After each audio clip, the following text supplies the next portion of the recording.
வணக்கம். 1000 இடங்களில் நம்ம 1000 பேரை நீங்கள் என் கடவுள் மாதிரி, என் சாமி மாதிரின்னு சொல்கிறோம்.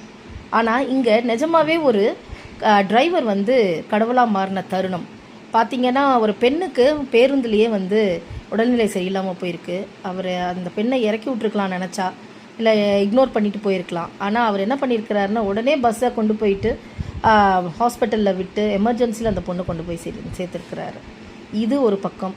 இந்த மாதிரி இருக்கிற அந்த பொண்ணை சேவ் பண்ணிட்டாங்க. இந்த மாதிரி இருக்கக்கூடிய அனைத்து ஓட்டுநர்களுக்கும், அனைத்து நடத்துனர்களுக்கும், அதில் ஒத்துழைச்ச அனைத்து பொதுமக்களுக்கும் நம்மளுடைய மனமார்ந்த நன்றியும் வாழ்த்துக்களையும் சொல்லிக்கிறோம். அதே சமயத்தில் இன்னொரு இடத்துல திருச்சிக்கு வந்துட்டுருக்கிற ஒரு பேருந்தில் ஒரு டிரைவர் வந்து பஸ்ஸை ஓரமாக நிறுத்திட்டு அவருக்கு ஹார்ட் அட்டாக் வந்து இறந்துருக்கிறாரு.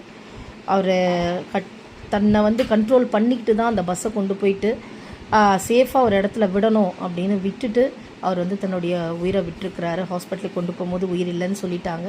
அவருடைய ஆன்மா இளைப்பாறுதல் அடையணும், இயற்கையும் இறைவனும் அவரை வந்து தன்னுடைய மடியில் ஏந்திக்கணும் அப்படின்ட்டும். அவருக்கு 37 வயசு அப்படின்றது ரொம்பவே வருத்தத்திற்குரிய ஒரு விஷயமா இருக்குது. இந்த மாதிரி ஹார்ட் அட்டாக்லாம் ஏன் வருது அப்படின்னா, ஸ்ட்ரெஸ்ஸுன்றாங்க. யாருக்கு தான் ஸ்ட்ரெஸ் இல்லை? எல்லாருக்கும் ஸ்ட்ரெஸ் இருக்குது.